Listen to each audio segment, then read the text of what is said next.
Alléluia, amen. Amen, amen, amen, amen. Que Dieu nous bénisse. Soyez abondamment bénis. Amen. Nous allons lever pour lire la parole de Dieu, s'il vous plaît. Exode chapitre, on peut s'élever pour ensemble lire la parole de Dieu. Exode chapitre 15. Nous allons lire le verset 11. Exode chapitre 15, verset 11. Nous lisons ensemble. Si vous avez votre texte, on peut lire ensemble. Qui est comme toi parmi les dieux, ô Éternel? Qui est comme toi magnifique en sainteté, digne de louanges, opérant des prodiges? Nous allons prier. Père, merci. Merci pour ce privilège immérité que tu nous donnes ce matin de passer du temps à tes pieds. Merci pour cette grâce que tu nous donnes cet avant-midi de partager ta parole. Nous te soumettons nos cœurs, Père. Laisse que tu mettes ta parole dans nos cœurs et qu'elle trouve la place dans nos cœurs, qu'elle s'enracine dans nos cœurs et qu'elle porte des fruits, qu'elle nous guérisse selon que tu as dit. Il leur envoya sa parole et sa parole le guérit. Qu'elle nous transforme, qu'elle nous bénisse et qu'elle nous fasse du bien. Et qu'elle te donne gloire, Seigneur, dans nos vies, en transformant nos vies. Au nom de Jésus-Christ, nous disons Amen. Alléluia. Soyez bénis, veuillez vous asseoir, je vous en prie. J'ai le privilège immérité, comme je disais dans ma prière, de vous parler des actions de grâce. Notre intitulé, notre thème, c'est les actions de grâce. Alléluia. Les actions de grâce veut dire tout simplement dire merci à Dieu. Alléluia, amen.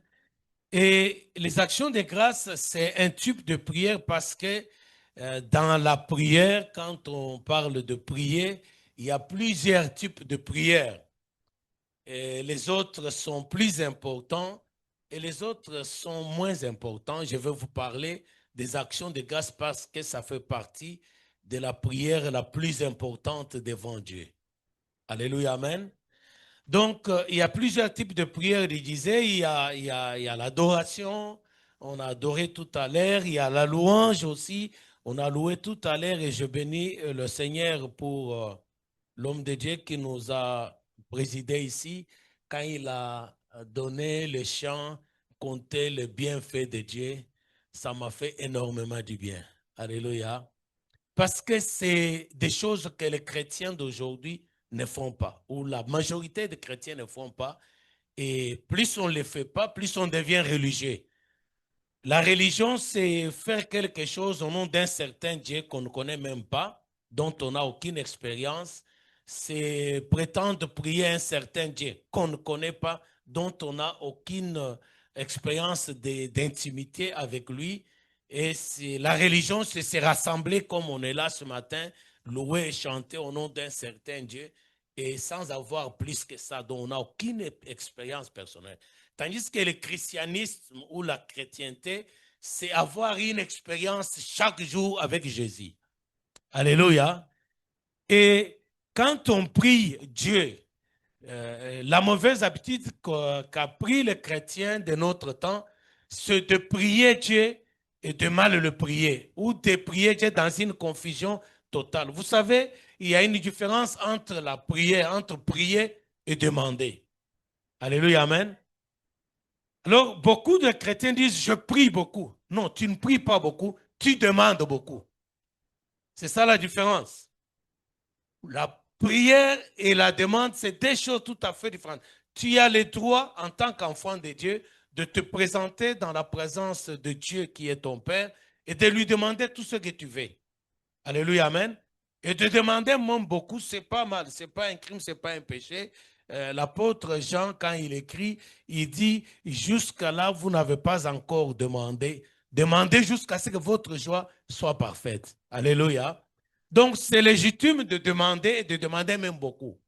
Mais croire que je prie beaucoup, tout en demandant beaucoup, ça c'est une confusion. Et là, moi, je te parle de la prière. Et les actions de grâce font partie de la prière. La prière est plus importante aux yeux de Dieu que la demande. Alléluia, amen. Demander, c'est quoi? C'est prendre une décision de jeûner, prier pour demander à Dieu la bonne santé. C'est prendre un temps pour prier, demander à Dieu le succès au travail ou demander à Dieu de travail. Je suis au chômage, je demande à Dieu de me donner un bon travail. Se prier, ça c'est demander. Prier en demandant, c'est je prie Dieu, je demande à Dieu de me donner un mari, de me donner le mariage, parce que j'ai atteint l'âge où je dois me marier. Donc, toutes ces choses-là, demander, fait partie de la prière et c'est la plus, excusez-moi l'expression, la plus nulle de prière, s'il vous plaît. Alléluia. Parce que cette prière-là est faite par des gens qui ne connaissent pas Dieu ou des chrétiens qui ne sont pas matures. Alléluia, amen. Parce que pour un chrétien mature, il n'a pas besoin de demander. Jésus dit ceci, cherchez premièrement le royaume des cieux et le reste vous sera donné. Alléluia. Donc dans le reste, il y a tout ce que nous avons besoin pour notre bien-être. La bonne santé, la nourriture, le succès à l'école, le succès au travail, le succès dans le business, tout ce dont nous avons besoin pour vivre, pour bien vivre ici sur terre, fait partie du reste. Pour Dieu, il considère cela comme le reste. Il considère cela comme le bonus. Donc, après avoir fait l'essentiel, et puis, il nous donne le reste. Alléluia, amen. Alors, les chrétiens qui sont matures, ils n'ont pas besoin de demander parce que Dieu n'a pas dit de demander. Dieu a dit de prier pour les royaumes de cieux, de chercher dans la prière, de chercher, de rechercher les royaumes de cieux, et le reste vous sera donné. Il dit, puis le reste vous demandera après. Il dit, le reste vous sera donné. Donc, on vous donnera sans demander. Quelqu'un dit amen. Le reste vous sera donné. Il donne. Et j'aimerais dire à quelqu'un, Dieu ne nous bénit pas parce que nous prions beaucoup. Alléluia. J'aime beaucoup prier. Le problème, ce n'est pas de prier beaucoup ou de prier peu. Le problème, c'est de bien prier. Alléluia. Alors, les gens qui prient et qui ne prient pas bien, c'est ceux qui perdent leur temps à demander, à demander, à demander, à demander, à demander, à demander, à demander. Et finalement, Dieu dit, vous demandez beaucoup, mais vous ne recevez pas. Parce que vous demandez mal. Alléluia. Donc, on peut trop demander, on peut passer du temps. Il y a les gens qui prennent une semaine de jeûne et prière. J'ai vu des gens qui prennent une semaine, 2 semaines. J'en ai vu même qui font 40 jours de jeûne et prière. Alléluia. Mais la seule chose qu'ils ignorent est que quand Jésus a fait 40 jours, ou ceux qui ont fait 40 jours de jeûne et prière, ils ne l'ont pas fait pour demander à manger. Alléluia, amen. Quand Jésus a fait 40 jours à la montagne, il ne l'a pas fait pour demander la protection. Il ne l'a pas fait pour demander la bonne santé. Il ne l'a pas fait pour demander le travail. Alléluia. C'est ça la différence. Donc tu peux faire 40 jours de jeûne et prière. C'est une bonne chose et je t'encourage. Mais le problème, ce n'est pas le nombre ou la quantité de prières ou le nombre de jours que tu fais dans la présence de Dieu. C'est ce que tu fais quand tu es dans la présence de Dieu. C'est ce que tu lui dis qui est très important et c'est ce que tu lui dis qui pourra impacter positivement ta vie. Alléluia. Et dans le texte que nous avons lu dans Exode chapitre 15, verset 11, nous voyons un peuple qui loue Dieu, qui bénit Dieu. Je vais relire cela. Qui est comme toi parmi les dieux, ô Éternel? Qui est comme toi, magnifique en sainteté, digne de louanges, opérant de prodiges? Alléluia. Ce peuple de Dieu, ici, cette prière est faite par un groupe de personnes. Et c'était une foule parce qu'ils étaient au-delà d'1 million. La Bible dit, quand Dieu a fait sortir le peuple d'Israël et d'Égypte, il y avait environ 600 000 hommes, sans compter les femmes et les enfants. Alléluia. Donc 600 000 hommes. Si on peut associer qu'il y avait même 200 000 enfants, ça fait 800 000 personnes. Si on peut dire que dans les 600 000 hommes, il y avait 400 000 mariés. 400 mariés, ça fait 800 000 personnes. 400 000 mariés, ça fait 800 000. 200 000 enfants, ça fait déjà 1 million. Alléluia. Plus les 200 000, ça fait 1 million 200. On estime comme ça. Donc, il y avait plus d'1 million de personnes que Dieu a fait sortir d'Égypte.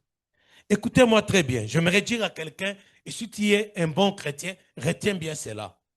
Si tu lis le livre d'Exode continuellement, je te conseille de le faire. C'est l'un des livres que j'aime beaucoup dans la Bible parce qu'il nous décrit ce que nous devons vivre sur cette terre.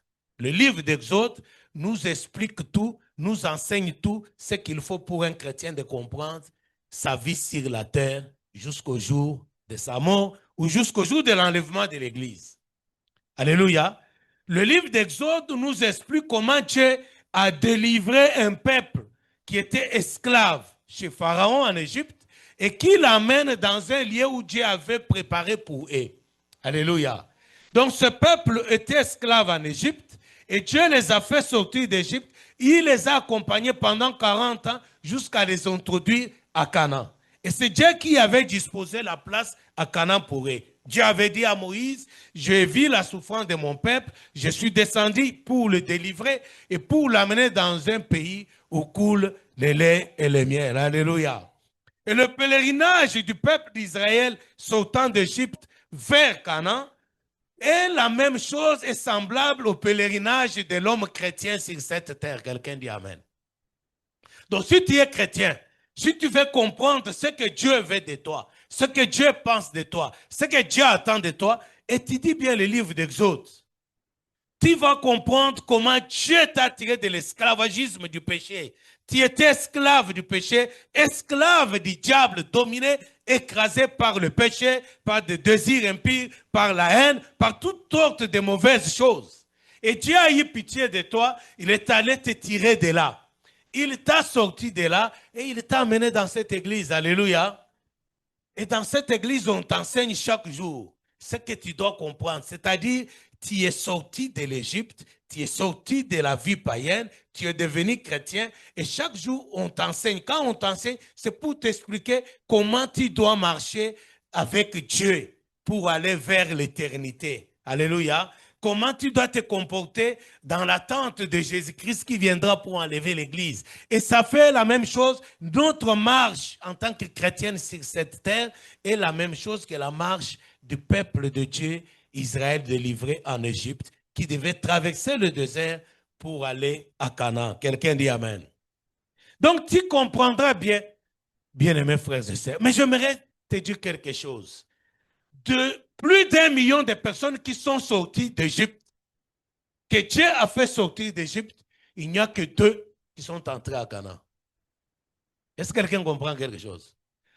1 million en plus de personnes, hommes et femmes et enfants, tous peuples de Dieu, tous enfants de Dieu, tous conduits par Dieu 24 heures sur 24. Et ce n'est pas comme nous aujourd'hui, Dieu nous conduit parce que par le Saint-Esprit, il habite en nous. Mais écoutez, et ils avaient la présence physique de Dieu. Ils voyaient. Ce n'est pas comme nous. Et ils voyaient le physique de Dieu. Et quand Dieu parlait à Moïse, ils entendaient. Est-ce que vous comprenez ça? Et parce qu'ils n'ont pas compris comment marcher avec Dieu dans ce pèlerinage-là, parce qu'ils n'ont pas compris même comment prier quand ils s'approchent de Dieu, de 1 million en plus, il n'y a que 2 qui sont arrivés à Canaan. Alors ma question ce matin, combien parmi nous entreront au ciel? C'est parce que quelqu'un comprend ça. Et combien ici, tel que nous sommes là, combien entreront au ciel? Vous savez bien aimé, je ne vais pas vous faire peur, mais c'est ça la réalité. C'est ça la vérité. Et tu dois être confronté à cette réalité, cette vérité, pour que tu te prépares à faire partie de 2. Bon, déjà, s'il n'y a que 2, j'aimerais t'informer que moi, je suis l'un de 2. Donc, il ne reste qu'une seule place. Alléluia. C'est extraordinaire. Il faut lire les livres d'Exode, bien-aimé. Exode veut dire passage, pèlerinage. Les gens qui quittent d'un lieu vers un autre lieu. Bien sûr, par la foi, nous sommes sauvés, mais nous ne sommes pas encore arrivés. Être sauvé n'est pas être arrivé. Ils étaient sauvés entre les mains du Pharaon. Ils étaient sortis sauvés par rapport à l'esclavagisme, mais ils n'étaient pas encore arrivés à la destination. Nous sommes sauvés, oui. Nous avons accepté Jésus-Christ comme Seigneur sauveur, oui. Nous sommes sauvés, oui. Nous sommes enfants de Dieu, oui. Mais nous ne sommes pas encore arrivés. Combien entreront-ils? Alléluia. C'est pourquoi la Bible dit, le Seigneur dit, quand il reviendra, trouvera-t-il la foi sur la terre? Le problème, ce n'est pas le commencement, le problème, c'est l'arrivée. Donc, ils sont sortis plus d'1 million, il n'y a que 2 qui sont entrés. Pourquoi, bien-aimés? Et j'aimerais dire à quelqu'un, Dieu lui-même, qui les a fait sortir d'Égypte, les a tellement tués, Dieu a tellement tué plus que ce que Pharaon tuait en Égypte. Est-ce que vous savez cela? Il faut que tu comprennes ces choses pour que tu saches quelle est ton identité. Qu'est-ce que tu dois faire pour avoir une bonne intimité, une bonne relation avec Dieu? Qu'est-ce que Dieu attend de toi? Si tu n'as rien compris, tu peux faire beaucoup de choses. Tu peux beau danser, tu peux beau chanter, tu peux beau prêcher comme je le fais là. Tu peux faire tout ce qui est merveilleux selon la parole de Dieu et ne pas entrer. Le pire est que Moïse lui-même n'est pas entré. Il a beau prêcher, il a beau faire les miracles, il a beau faire tout ce qu'il voulait, toutes les bonnes choses que Dieu voulait de lui, Moïse les a fait. Mais le problème est qu'il n'est pas entré. Donc tu peux faire tout un tas de bonnes choses. Tu peux prier, faire les 40 jours de jeûne et prière, 21 jours de jeûne et prière. Et les chrétiens, ils sont très formidables en innovant des choses. Les jeûnes de Sarah, les jeûnes d'Esther, les jeûnes de je ne sais pas quoi. Tu peux faire toutes ces choses-là. C'est mieux. Mais est-ce que tu seras au rendez-vous? C'est ça le problème. Écoutez, frères et sœurs, ces hommes et ces femmes et ces enfants qui sont sortis là, qui voyaient Dieu dans la colonne de nuée les jours et dans la colonne de feu la nuit, ils voyaient bien. Vous imaginez la nuit, il fait très sombre, mais vous voyez une colonne de feu qui est là devant vous. Quand vous marchez, elle marche. Quand vous vous arrêtez, elle s'arrête. Quand vous levez, elle se lève. Quand vous marchez, est-ce que vous imaginez un peu ça? Ces gens-là, ils voyaient ça. Mais ils ne sont pas entrés. Vous comprenez un peu comment les chrétiens sont incrédules. Alors, j'aimerais dire à quelqu'un ce matin, écoutez, frère, au lieu de se plaindre de ce que nous n'avons pas, au lieu de se plaindre tout le temps, de pleurer de ce que Dieu n'a pas fait, commençons d'abord à nous réjouir de ce qu'il a fait. Réjouissons-nous de ce que nous sommes, de ce que nous avons. Écoutez, ce matin, quand tu te lèves, mais tu as déjà la vie, le souffle de vie. Bénis Dieu pour le souffle de vie. Loue Dieu pour le souffle de vie. Glorifie Dieu pour... Profitez-en du souffle de vie parce qu'il y a plusieurs personnes qui n'en ont pas. Alors quand on s'élève les chrétiens, à peine il se lève le matin, il s'assied sous son lit, Seigneur merci pour le souffle de vie, et puis commence le problème. Le diable, dès que tu te mets à prier, le diable te ramène tous les besoins que tu as. Et puis à peine tu dis, Seigneur, merci pour le souffle de vie. Seigneur, soutiens-moi. Seigneur, le travail. Seigneur, donne-moi la force d'aller travailler. Seigneur, j'ai mal ici. Seigneur, j'ai mal là-bas. Seigneur, mes enfants. Seigneur, ceci. Seigneur, l'argent. Seigneur, je vais acheter la maison. Donne-moi aussi une maison. Donne-moi aussi une maison. Et tu prends 1 heure du temps pour raconter des bêtises. Alléluia. Réjouissons-nous de ce que nous avons. Ces gens-là avaient déjà la présence visible, physique, palpable de Dieu. C'était déjà... Qu'est-ce que tu peux demander? Vous imaginez un peu, tu es là avec celui qui a créé tout ce dont tu veux demander. Celui qui a créé les eaux, celui qui a créé les poissons, celui qui a créé les arbres avec tous les fruits, celui qui a créé tout. Et la Bible dit c'est à lui qu'appartiennent l'or et l'argent. Mais il est là, il est là. Tu le vois avec tes yeux. Et puis tu te plains. Seigneur, donne-moi l'argent, Seigneur, donne-moi le travail, Seigneur, donne-moi le pain, Seigneur. Mais il est là. Réjouis-toi d'abord du fait que celui qui a tout créé est avec toi. Et c'est pourquoi j'ai beaucoup aimé Compte le bienfait de Dieu. Vous savez, souvent, j'ai dit même à mon épouse, quand il m'arrive des moments très difficiles, parce qu'il m'arrive des moments très difficiles, il ne peut pas vous mentir là. Je dis, je refuse de dire que le diable m'a attaqué. Parce que ça serait insulter Dieu. Parce que Dieu me protège. Dieu est là pour me protéger.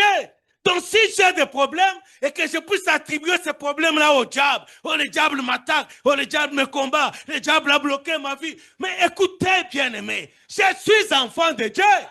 Comment le diable peut-il toucher à mes besoins, à mes problèmes, à ma vie?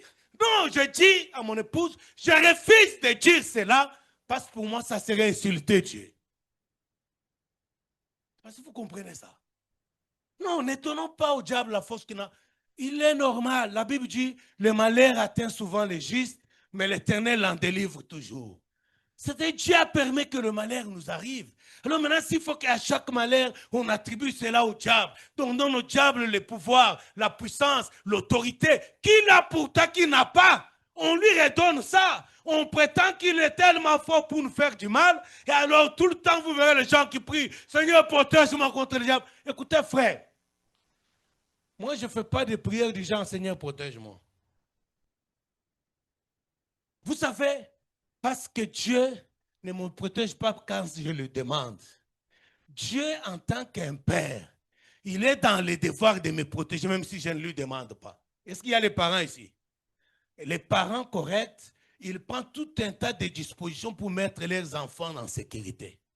Et la Bible dit, vous qui êtes de méchants, vous savez donner de bonnes choses à vos enfants.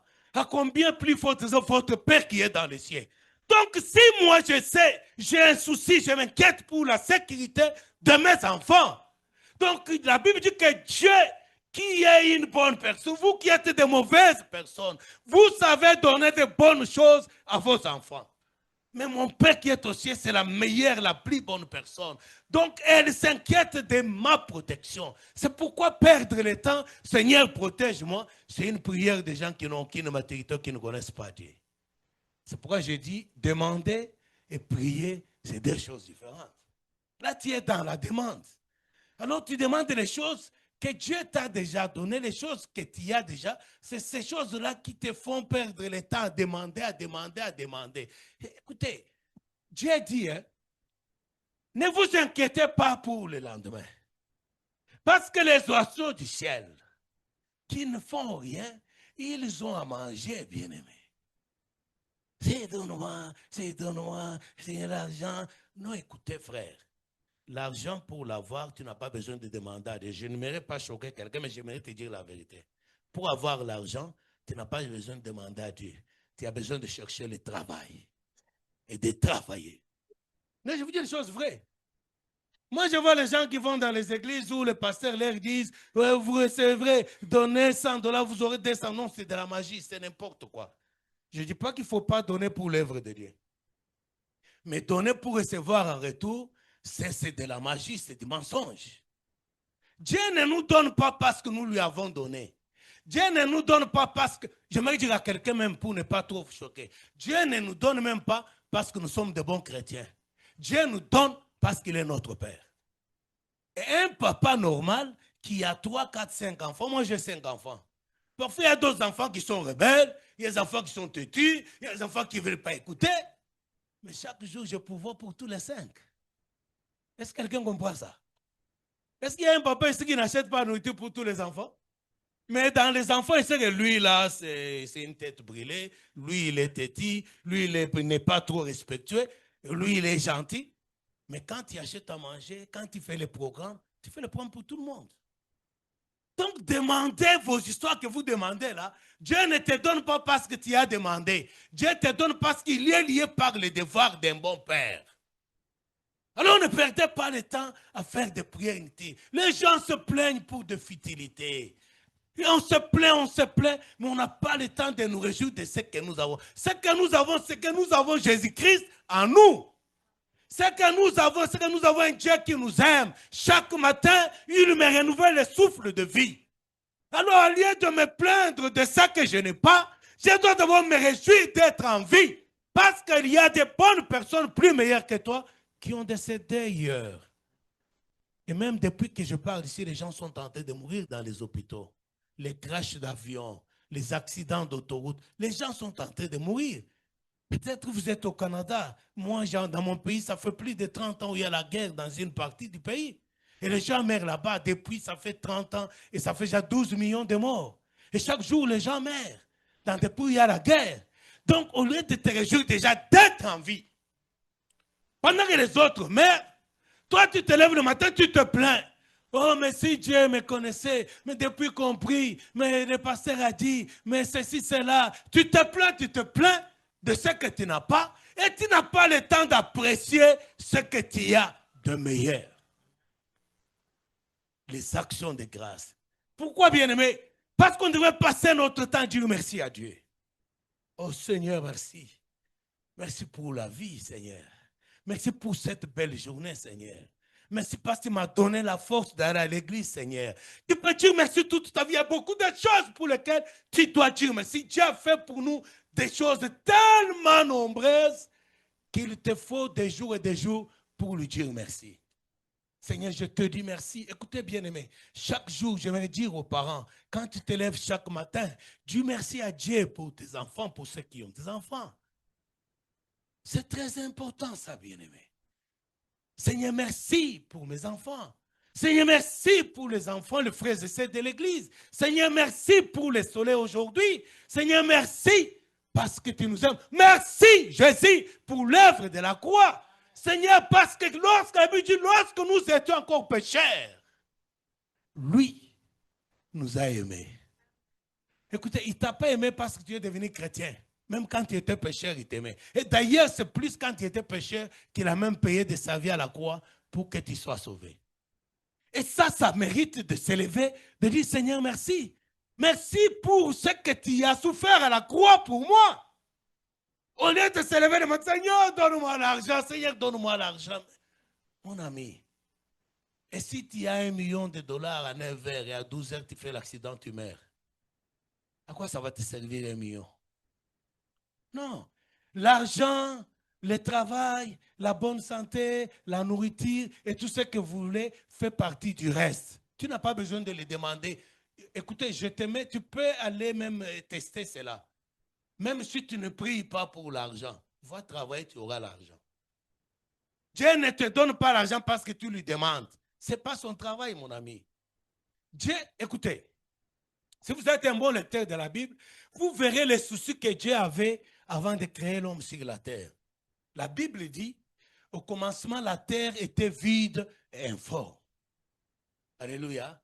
Et Dieu n'a pas créé l'homme directement. Parce qu'il savait que l'homme, si je le crée, il va aller dans un environnement qui n'est pas bon pour lui. Et Dieu a commencé à mettre de l'ordre sur la terre. La Bible dit dans d'autres versions, la terre était trouble. C'est ça, informe, là, c'était trouble. Il y avait la désolation, le chaos, les ténèbres qui régnaient sur la terre.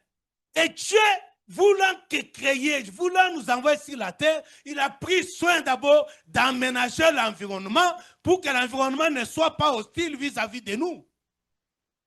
Est-ce que quelqu'un comprend ça? Et quand il a mis de l'ordre sur la terre, il a créé toutes les choses dont on a besoin pour bien vivre sur la terre. Il a créé les arbres fruitiers pour qu'on puisse avoir du fruit. Il a mis à notre disposition les poissons et toutes sortes d'animaux pour qu'on ait la viande et les poissons. Il a tout disposé. Qui lui avait demandé? Alors si au commencement on ne lui avait pas demandé, pourquoi tu veux lui demander maintenant? Des choses qu'il a déjà disposées pour toi. Tu perds ton temps à te plaindre, tu perds ton temps à parler. Et pour finir, au lieu de s'arrêter même à ça, on donne maintenant au diable, le pauvre messier, dépouillé depuis plus de 1000 ans. Il n'a plus rien, plus de 2000 ans. Il n'a plus rien aujourd'hui. C'est un monsieur moribond qui attend que le jugement dernier. Il n'a plus rien, ce misérable monsieur. Tu lui attribues même le pouvoir qu'il n'a pas. Oh, Satan me combat. Oh, les sorciers. Oh, ceci. Oh, cela. Mais écoutez, bien-aimés. Messie a été dépouillé il y a plus de 2000 ans par le Seigneur. Et la Bible déclare dans Colossiens chapitre 2, versets 14 à 15, la Bible dit, il a effacé, Jésus-Christ a effacé l'acte dont les ordonnances nous condamnaient. Il l'a détruit à la croix. Il a dépouillé les dominations, les autorités, les principautés et les a livrées publiquement en spectacle en triomphant d'elles par la croix. Écoutez, donc toutes les condamnations là, moi je vois les gens, esprit de condamnation, mais il est où l'esprit de condamnation? La Bible dit que Jésus a effacé l'acte. Donc si tu as été jugé dans le monde de ténèbres et tu as été condamné à la stérilité ou au célibat éternel, la Bible dit que Jésus a effacé l'acte de condamnation, il l'a détruit. Et voilà les gens qui donnent au diable le pouvoir qu'il n'a pas. Oh, le diable nous combat, il faut jeûner beaucoup, il faut jeûner beaucoup, parce que le diable nous combat, et on gêne, et on prie, on chasse les démons même là où il n'y en a pas. Et puis après, on dit, moi je prie beaucoup. Non, tu ne pries pas beaucoup, tu pries mal. Rendez grâce à Dieu. Dire merci à Dieu pour cette merveilleuse vie. Dire merci à Dieu qu'on soit là pendant que les autres sont à l'hôpital, bien-aimés. Il y a des gens à l'hôpital qui attendent un hypothétique don des foies, des reins ou de je ne sais pas quoi. Ils ne savent même pas quand ça viendra, d'où ça viendra. Et toi qui es là, qui se lève un matin, tout est correct. Tu te plains, tu pleures, tu gémis, tu parles, tu parles, tu parles, tu parles, tu parles. Et à la fin, tu dis, moi, je prie beaucoup, je prie des heures chaque jour. Écoutez, si tu veux connaître la dimension de la maturité de ta foi, regarde comment tu te comportes dans la prière. Alléluia, amen. Écoutez, bien-aimés, les choses dont nous avons besoin, avant que tu pries notre Père, la Bible dit, quand tu pries, ne fais pas comme des pharisiens, qui multiplient beaucoup de paroles. Non, entre dans les lieux secrets. Et là, dans les lieux secrets, ton Père qui est au ciel, avant que tu demandes, il connaît tes besoins. Écoutez, Dieu me donne parce que mon pauvre Père Dieu, il est lié à son statut de Père. Depuis qu'il a fait de moi son enfant, il a des engagements vis-à-vis de moi. Il doit les honorer et Dieu est fidèle, bien-aimé. Il honore ses engagements. Que les jours, même si les jours où je pêche, je ne vous encourage pas de pécher, mais même si accidentellement il t'arrive de pécher, crois-moi, ce que Dieu a déjà mis à ta disposition, tu l'auras. Dieu ne te donne pas parce que tu as beaucoup prié. Prie beaucoup, mais prie bien. Et le meilleur prière, c'est des actions de grâce. Dire merci à Dieu. Écoutez, passez beaucoup de temps à dire merci à Dieu. Chaque jour, passe ton temps à dire merci à Dieu. Et quand tu finis de dire merci à Dieu, loue Dieu. Loue-le pour ce qu'il est. Et dans ce texte que nous avons lu, Exode 15, verset 11, écoutez ces gens-là. Qui est comme toi parmi les dieux au éternel? Parce qu'il y a beaucoup de dieux. Hein? Est-ce que vous savez qu'il y a beaucoup de dieux? C'est quoi beaucoup de dieux? Mais écoute, quand tu passes tout ton temps à prier pour avoir l'argent, l'argent devient ton Dieu. La chose qui occupe ton attention, la chose qui accapare tout ton temps, toute ton attention, toute ton énergie, bien-aimé. La Bible dit, notre Dieu est un Dieu jaloux. Il a besoin de tout ton temps. Il a besoin de toute ton attention. Mais en même temps, il y a l'argent. Le souci d'argent occupe toute ton attention. Et Dieu est jaloux de cette attention-là que tu donnes à l'argent. Et l'argent devient ton Dieu. La chose à qui tu donnes beaucoup d'attention, beaucoup de temps, beaucoup d'énergie, tu te soumets à cette chose-là devient une divinité pour toi. Et Dieu est jaloux. Parfois les gens disent Dieu est jaloux, mais tu ne sais pas de quoi il est jaloux. Il est jaloux parce qu'il aimerait que toute ton attention soit à lui. Toute ton énergie, toute ta force, tout pour lui d'abord. Et si tu fais même tout pour toi, donc tu es toi-même Dieu pour toi-même. Et tu deviens une idole et tu deviens un ennemi de Dieu. Parce qu'il est jaloux. Tellement il est jaloux de toi. Et que toi, tu n'as pas le temps pour aller dans sa présence, lui dire merci. Et le louer, qu'est-ce que Dieu va faire? Il va te créer encore beaucoup de problèmes. Vous savez, Dieu aimerait passer du temps avec chacun de nous. Que si on n'a pas le temps pour lui, mais on a beaucoup de temps pour demander l'argent, il sait déjà ta faiblesse, il va le bloquer là où il y a l'argent. Parce que quand il n'en aura pas, tu viendras alors prier pour avoir l'argent. Et lui, comme il t'aime, il aimerait passer du temps avec toi. Alors, il va se réjouir de ta présence. Que tu sois dans sa présence, il se réjouit, il t'aime tellement, mais il ne te voit pas. Alors, qu'est-ce qu'il fait? Tu es très occupé par le travail, temps supplémentaire, temps supplémentaire, temps supplémentaire.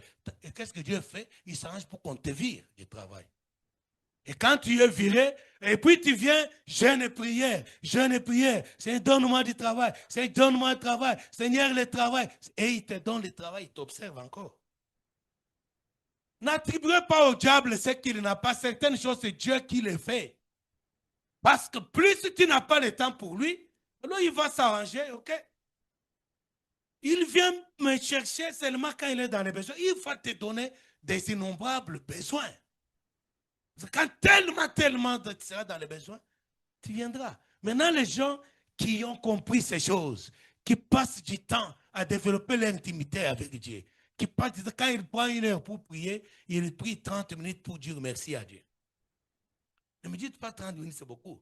Je dis merci à Dieu pour le souffle de vie. Je dis merci à Dieu pour la bonne santé. Je dis merci à Dieu pour le climat. Je dis merci à Dieu si je suis père de famille pour chacun de mes enfants. Un merci pour un enfant. Je dis merci à Dieu pour le travail de mes enfants s'ils travaillent. Je dis merci à Dieu pour mon pasteur si je suis membre d'une église. Je dis merci à Dieu pour la femme de mon pasteur. Je dis merci à Dieu pour ma femme si j'ai une femme ou pour mon mari si j'ai un mari. Je dis, il y a plein de choses pour lesquelles il faut dire merci à Dieu chaque jour. Et quand je finis, ça peut prendre 30 minutes, ce n'est pas toujours assez, mais je prends le temps pour louer Dieu. C'est ce que ces gens ont fait. Ils ont loué Dieu. Écoutez, cette prière, ils l'ont fait parce que Dieu venait de les faire traverser la mer Rouge. Alors, ils ont dit merci à Dieu de cette victoire-là. Et puis, ils disent après, qui est comme toi, magnifique en sainteté, digne de louange. Là, ils ont quitté la dimension des actions de grâce, ils entrent maintenant profondément dans la louange. Donc, je prie, je dis merci à Dieu pour tout, et après, je le loue pour ce qu'il est. Alléluia. Vous vous imaginez ce Dieu-là. Il mérite la louange, bien-aimé. Il y a beaucoup de cieux pour lesquels il faut louer Dieu. Et moi, quand je loue Dieu, je dis, ce matin même, quand je priais le matin, je dis, Seigneur, il y a des gens qui aiment les autres parce qu'ils leur donnent quelque chose. Il y a les gens qui aiment les autres parce que c'est des bonnes personnes. Comment toi, tu m'as aimé, moi? Je ne te donne rien. Je suis une mauvaise personne, mais tu m'as aimé. Est-ce que vous comprenez ça? Et je loue Dieu pour ça. Ça m'étonne, un Dieu si puissant, un Dieu si grand, qui n'avait même pas besoin d'un petit nègre dans la forêt en Afrique là-bas. Il est allé à la croix pour moi. Est-ce que vous imaginez ça? Et quand je pense à ça, mais je loue Dieu. Il y a un chant qui dit, et quand je pense au sublime mystère, qu'un Dieu si grand, et puis penser à moi, et qu'un seul cher fils est devenu mon frère, et que je suis l'héritier du grand roi. Est-ce que ça mérite la louange ou non? Tu as passé le temps pour demander l'argent, mon ami. L'argent va travailler. Dieu ne donne pas l'argent. Dieu n'est pas un banquier. Il ne donne pas l'argent, Dieu. Alléluia. Mais c'est extraordinaire. Ce matin, j'ai réfléchi. Oh, mais Dieu m'a tellement aimé. Il a donné son unique fils pour moi. J'ai dit, mais Seigneur, mais les gens aiment les autres par intérêt. Les hommes riches, tous les riches, il y a les gens qui les adulent, qui les entourent, qui leur disent, vous êtes pauvres, vous êtes belles, parce qu'ils ont l'argent. Mais Seigneur, tu m'as aimé moi, c'est extraordinaire. Mais il y a des bonnes personnes. Les hommes aiment les bonnes personnes. Tu lui fais une mauvaise chose, tu fais des bonnes choses, 1000 fois des bonnes choses à quelqu'un, il est content. Une fois tu lui fais une mauvaise chose, il te rejette, il te répète la mauvaise chose toute ta vie. Est-ce que vous comprenez ça? Mais ce Dieu-là, je fais de mauvaises choses de toute ma vie contre lui. Alléluia. Et chaque matin, il me renouvelle le souffle de vie. Et chaque jour, quand je me dis, Seigneur, encore un souffle de vie aujourd'hui, à une mauvaise personne, Tu aurais pu donner à de bonnes personnes. Mais mon âme te loue, Seigneur. Louez Dieu, bien-aimé. Ne vous plaignez pas de ce que vous n'avez pas. Avant de vous plaindre de ce que vous n'avez pas, réfléchissez à ce que vous avez et louez Dieu pour cela. Plus tu vas louer Dieu pour ce que tu as. Et même si tu n'as rien, si tu crois que tu n'as rien, avec toute cette liste que je t'ai énumérée ici, si tu penses que tu n'as toujours rien, loue Dieu pour ce qu'il est. Écoutez ce qu'ils disent ces gens. Qui est comme toi parmi les dieux, ô Éternel? Là, il loue Dieu pour ce qu'il est. Si tu penses que toi, tu n'as rien qui nécessite, qui fait que Dieu mérite tes louanges, ok, loue-le pour ce que lui est. Qui est comme toi parmi les dieux, ô Éternel? Qui est comme toi, magnifique en sainteté? Il loue Dieu pour ce que Dieu est. Tu peux louer Dieu pour ce que tu as. Et si tu ne crois pas que le souffle de vie, tu ne peux l'avoir que de Dieu. Tu ne peux pas l'acheter nulle part, même si tu es milliardaire. Le souffle de vie n'est vendu dans aucun magasin. Et même si le souffle de vie serait vendu, est-ce que tu as l'argent pour l'acheter? Ça serait la chose la plus chère, n'est-ce pas? Donc toi et moi, on n'est même pas dans la catégorie, dans le cas des gens qui peuvent acheter le souffle de vie. Vous imaginez un peu? Monsieur Elon Musk fait de voitures électriques, il met trop cher, hein, Tesla. Tout le monde va avoir une Tesla, n'est-ce pas? Il met trop cher parce que c'est une voiture électrique. Vous imaginez si c'était, ce monsieur-là avait le pouvoir de vendre, si le souffle de vie était à lui, s'il le vendait. Vous imaginez à quel prix il serait vendu? Donc nous, on est KO, non? Il fabrique une voiture électrique, il met trop cher. Et tout le monde ne peut pas avoir accès à cette voiture-là. Imaginez-vous si c'est lui qui a le souffle de vie. Ça coûterait combien? Est-ce que vous comprenez? Et si ce n'est pas assez grave pour toi de louer Dieu pour le souffle de vie, loue-le pour ce qu'il est. Qui est comme toi, magnifique en sainteté? Qui est comme toi, ô Éternel? Magnifique en sainteté, digne des louanges. C'est extraordinaire, bien-aimé. Vous savez, je vais te dire quelque chose sur notre misérable diable. Ce métier,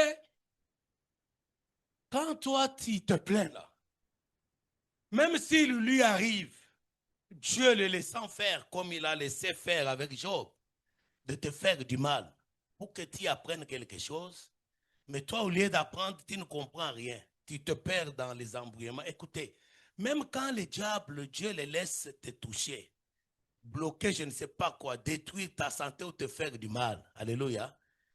Si tu veux que le diable te lâche rapidement, je vais te donner un secret. Donnez-moi un amen, je vais te révéler ça. Ah, donnez-moi un amen quand même fort. Donnez-moi un amen comme le vivant. Voilà, amen, je vais te révéler quelque chose. Si tu veux tenir monsieur le diable très loin de toi, sans gêner, sans prier, toutes les fois que tu es en difficulté, ne lui montre pas que tu souffres de ça. Parce que tout ce que lui vient faire pour te mettre en difficulté, c'est pour que tu pries, tu pleures. C'est pour que tu te plaignes. C'est pourquoi il avait dit à Dieu, laisse-moi seulement toucher Job. Tu verras comment. Vous connaissez la suite? C'est ce qu'il veut, lui. Maintenant, si tu veux qu'il ne s'amuse pas avec toi, si tu veux le tenir très loin de toi, joue, je te donne ce secret-là. Toutes les fois que ça va mal, mérite ça au-dedans de toi. Et loue Dieu. Vous savez, ça l'impressionne. Et ça impressionne Dieu.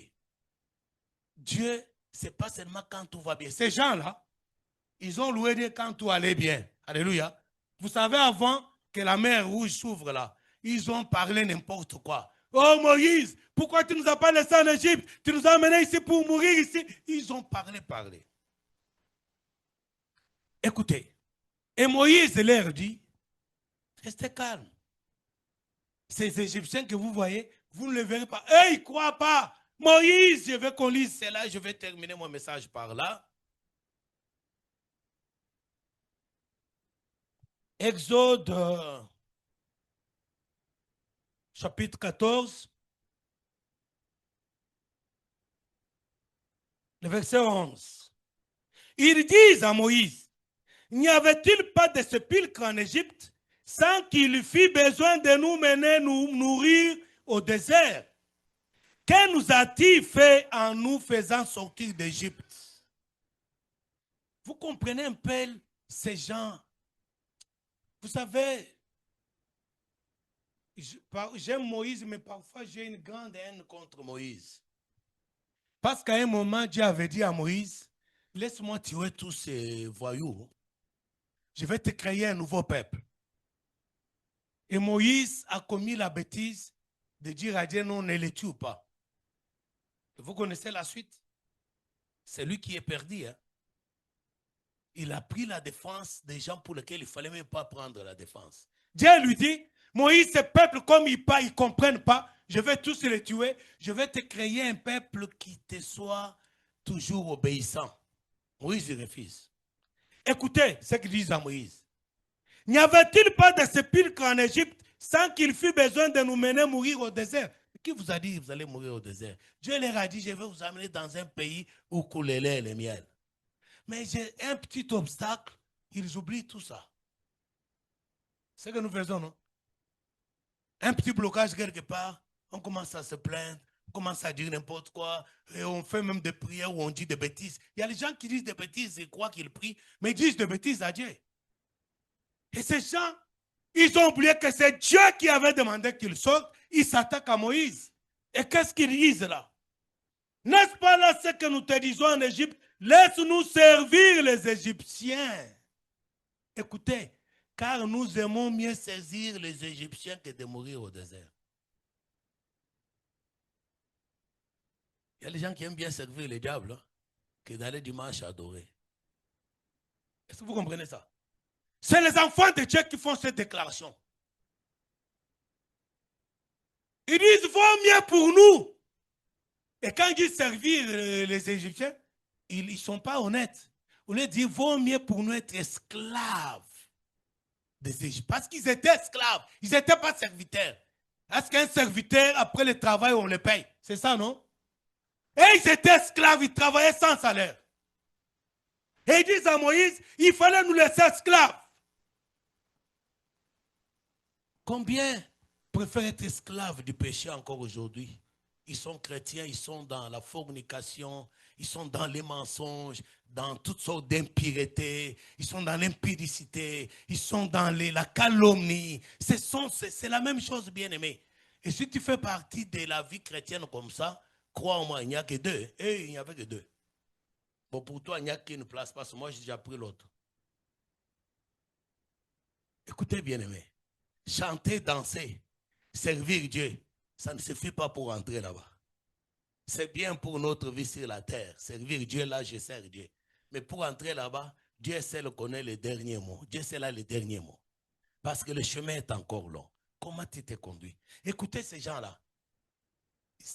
Ils regrettent. Moïse répondit, verset 15. Ne craignez rien, restez en place et regardez la délivrance que l'Éternel va vous accorder en ces jours. Car les Égyptiens que vous voyez aujourd'hui, vous ne le verrez plus jamais. Écoutez, frère, je t'ai révélé la première chose. Si tu veux que le diable se tienne toujours loin de toi, quand ça va mal, alors loue plus Dieu quand ça va mal. Quand il vient te faire du mal, il attend de voir ta réaction. C'est ta réaction qui va plus les servir à te faire encore beaucoup plus du mal. Alors, si tu ne réagis pas, il va te trouver bizarre parce qu'il est habitué à faire du mal aux chrétiens et les chrétiens commencent à se plaindre, à pleurer, à pleurer. Ne pleure même pas. Arrête de pleurer pour tes problèmes. Je ne sais pas quel problème tu as. Ce n'est pas depuis combien c'est ce problème. Écoutez bien aimé, il n'y a aucun problème qui va nous tuer. Et même si le problème nous tuera, nous garderons la fidélité à Dieu. L'apôtre Paul déclare ceci. Qui nous séparera de l'amour de Christ? Même la mort, jamais. La nudité, jamais. La pauvreté, jamais. La maladie, jamais. Donc ces choses-là, même quand ils viendront, nous souffrirons, mais nous louerons Dieu. Souffrez, louez Dieu. Ça, frère, c'est un très grand secret dans les combats spirituels. Le diable est impressionné. Le diable voit aller loin. Il sait qu'il n'a pas le temps à perdre avec toi. Parce que toi-même, quand tout ce qu'il fait, tu ne réagis pas.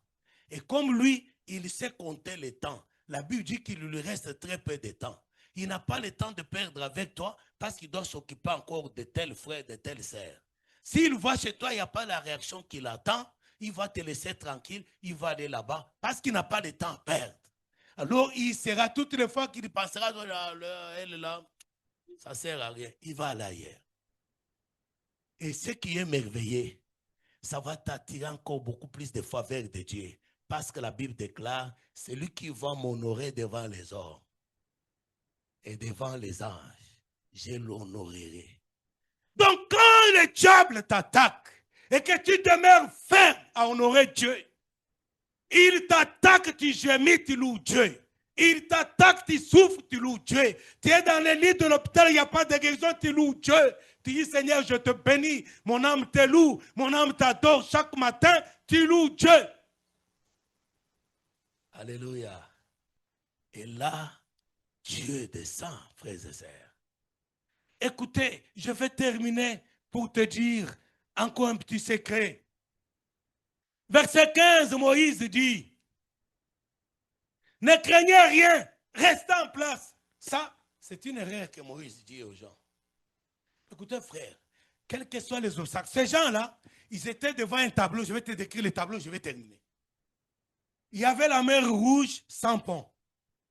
On ne pouvait pas traverser. Et derrière Pharaon, j'aimerais dire à quelqu'un à l'époque, l'Égypte était la superpuissance mondiale. Il n'y avait pas des Américains.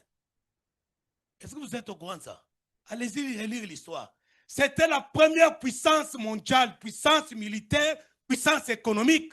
Et d'ailleurs, la Bible dit qu'il y avait la famine sur toute l'étendue de la terre, sauf en Égypte. C'est pour cette raison que le peuple d'Israël était descendu en Égypte. Alléluia. J'aimerais dire aux frères et sœurs noirs, je vais vous dire quelque chose, soyez fiers de votre identité. Parce que l'exil, l'immigration dans les temps, c'est les blancs qui descendaient en Afrique. Est-ce que quelqu'un dit amen? Donnez-moi un amen, frère. Je vous dis des frères. Oh. C'est eux qui descendaient en Afrique chercher la nourriture. Donc ne soyez pas toujours la tête basse, toujours complexé, non. L'Égypte était la première puissance mondiale, économiquement et même sur le plan militaire. Il n'y avait aucune autre puissance à l'époque. C'est pourquoi ils étaient partis là-bas. Ils étaient partis pour manger, chercher à manger. Alléluia, amen. Alors là, ils arrivent là, il y a la mer Rouge qui bloque le passage, mais derrière, il y a la puissance militaire. Pharaon, il a sorti les chars de combat, il a sorti les cavaliers, il a sorti toutes les armes.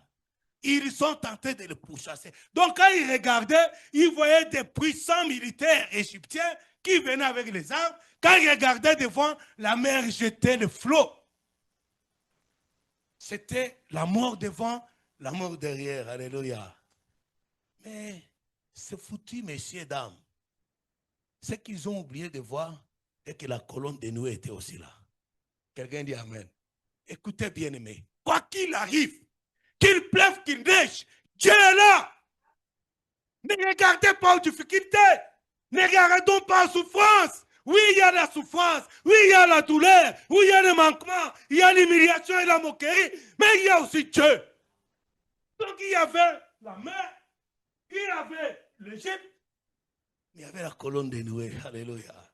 Et la Bible dit que la colonne de Noé ne quittait pas. Les jours, elle était là. En Noé, la nuit était la colonne de feu. Bien-aimé, ne regarde pas à gauche, à droite. Au ciel, il y a quelqu'un, bien-aimé. Le ciel n'est pas vide. Regarde au ciel, arrête de regarder devant, derrière. La bêtise que Moïse fait, et c'est le dernier secret, je vais prier par là. Il dit au peuple, restez en place. Non, ça c'est une bêtise. Bien-aimé, quelles que soient les difficultés, on ne doit pas s'arrêter dans notre marche avec Dieu. On doit toujours marcher. Même si devant il n'y a pas la foi, allons-y seulement par la foi. Écoutez, quand Dieu dit, je vais lire, parce qu'on veut penser que j'imagine des choses. Écoutez, Moïse dit, Exode 14, verset 13. Moïse répondit au peuple, ne craignez rien, restez en place. Écoutez, Dieu réagit. Verset 15. L'Éternel dit à Moïse, pourquoi ces cris? Toi qui cries beaucoup là, je ne prié. Oh Seigneur, donne-moi le travail. Dieu dit, pourquoi ces cris là? Écoutez, et il voyait les Égyptiens avec leurs yeux, n'est-ce pas? Ils voyaient avec leurs yeux, non? Il y avait la menace des Égyptiens, il y avait la mer Rouge. Mais vous pensez que Dieu qui a créé les yeux ne voyait pas ces choses-là? Et ils ont vu que la mer Rouge était un blocage. La menace était derrière. Ils ont vu. Est-ce que vous pensez que Dieu qui les a donné les yeux pour voir, est-ce que Dieu ne voyait pas ça? Quand tu pleures pour ton problème là, tu penses que Dieu ne le voit pas? Toi, tu vois plus que Dieu?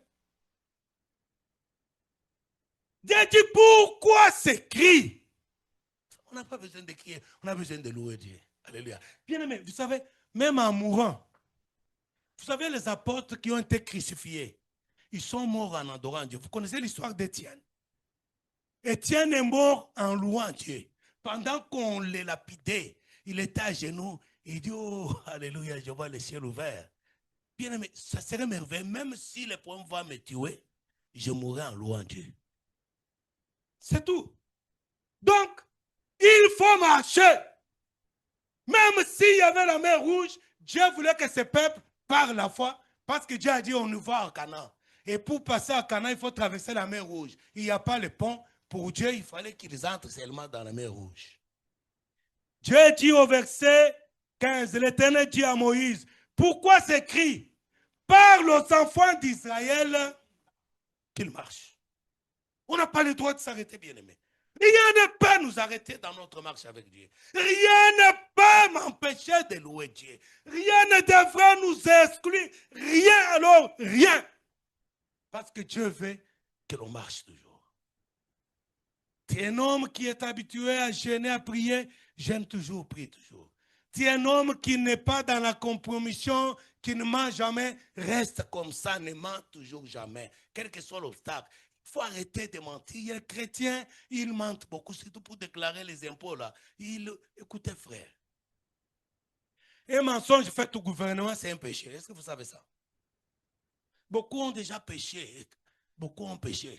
Oh Seigneur, on voulait me couper la tête dans mon pays. Je suis venu demander l'asile. La majorité, c'est des mensonges. Est-ce qu'il faut continuer encore? Pour déclarer les impôts, vous trompez. Pour des petites choses, vous trompez. Pour gagner 10 $, tu trompes. Tu vas en enfer pour 10 $, frère. Jésus a payé de ta vie, de sa vie. Donc le salut que tu as coûté la vie de Jésus. Donc il s'est sacrifié. On l'a humilié, on a craché sur lui. On l'a torturé, on l'a tué. Pour toi. Et toi, tu vas en enfer pour 100 $, pour 1000 $, pour 10 000 $. Qui a déjà fait les déclarations d'impôt d'1 million de $ ici? Il y en a. Donc vous trompez même pour des petites sommes. Dieu dit à Moïse, premièrement, pourquoi les cris? Deuxièmement, dis-leur de marcher. Ne leur dis pas de s'arrêter. Aucun obstacle ne devrait nous arrêter. Nous allons lever pour la prière.